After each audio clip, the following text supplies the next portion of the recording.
আসসালামু আলাইকুম, বিসমিল্লাহির রহমানির রহিম।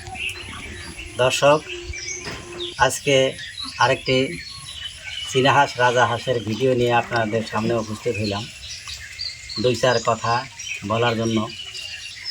মানুষ একটা কথা কইছে, হিম্মতে রোজগার বাহানায় মৌত। হিম্মত যদি করেন যে কোনো কাজে, ভিতরে যদি সাহস রাখেন, তাহলে যে কোনো কর্মই আপনার দ্বারায় সম্ভব। যার জন্যই বলছে মানুষে যে হিম্মত রোজগার বাহানায় মৌত। আর যদি মৌত আসে মানুষের, যে কোনো একটা বাহানা নিয়ে মানুষ মারা যায়। জ্বর নইলে সর্দি, যে কোনো একটা আল্লাহ একটা বাহানা দেয়, আল্লাহ নেয়। তদ্রূপ কথা হয়েছে যে হিম্মত করে যদি আপনি যে কোনো বিজনেসে হাত দেন, আপনাকে থুইয়া খাবো না। আমার চাক্ষুষ প্রমাণ। কেন আমি এই দুনিয়ার বুকে মার পেটে থেকে পড়ার পর, আমার যখন 8 থেকে 9 বছর বয়স, তখন কিন্তু আমার মা মারা যায়।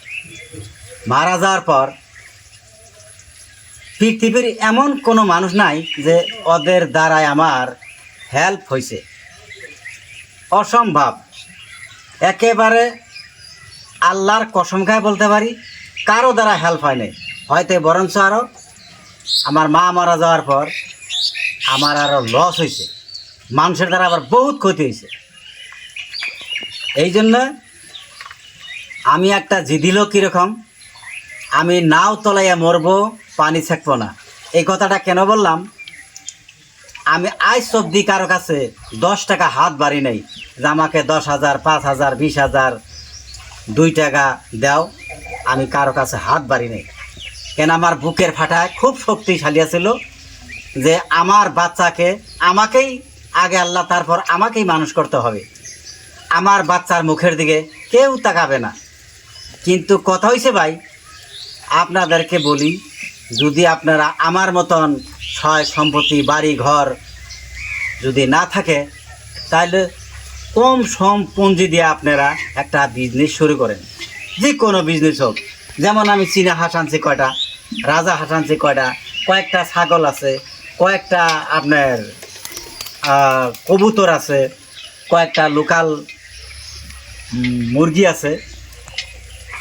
এই কয়েকটা নিয়ে আমি শুরু করছি।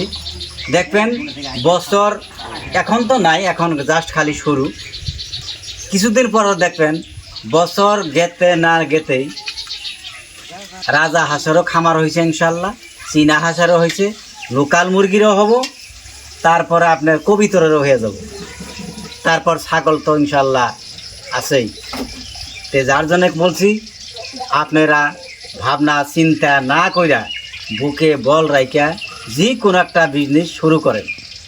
আমার ভিটা বাড়ি ছিল না। আমার মা মরার পর আমার ভিটা বাড়ি ছিল না। আমি অন্যের ভিটাতে থাকছি। বাপ চাচা করে অনেক কিছু আছিল, কিন্তু এই বাপ চাচাক দিয়ে আমার 10 পয়সার উপকার হয়নি। চাচা করে ছিল, বাপের কথাটা কইলে ভুল হবো। আমার বাবা খালি সারা জীবন কামলা দিছে, হিম্মত ছিল না। রোদের মধ্যে যে কাম করব, বৃষ্টির মধ্যে যে কাম করব, কোনোদিন করে নাই। এই জন্যে বাপ যদি হও, আমার মতন একটা শক্তিশালী বাপ হও, ছেলেদের মেয়েদের পাশে দাঁড়ানোর জন্য। এই জন্যই কথাটা বলছি, হিম্মতে রোজগার বাহানায় মৌত। কথা হয়েছে, আপনারা যদি সাহাবাকে শক্তিশালী করতে চান, আপনার কর্মর দক্ষতা থাকা লাগবে। আর যদি করেন যে না আমার সম্পত্তি নাই, গাড়ি নাই, বাড়ি নাই, তাইলে কিন্তু নিজেও মরলেন, বাচ্চাকেও মরলেন। যখন আপনি এই অবস্থায় নেরফেস্টা করে চলতে যখন আপনি বৃদ্ধ বয়স হয়ে যাব গা, বুড়ো হয়ে যাবেন গা, তখন কিন্তু ওই আপনার ছেলে মেয়েরও কিন্তু বাচ্চা হব।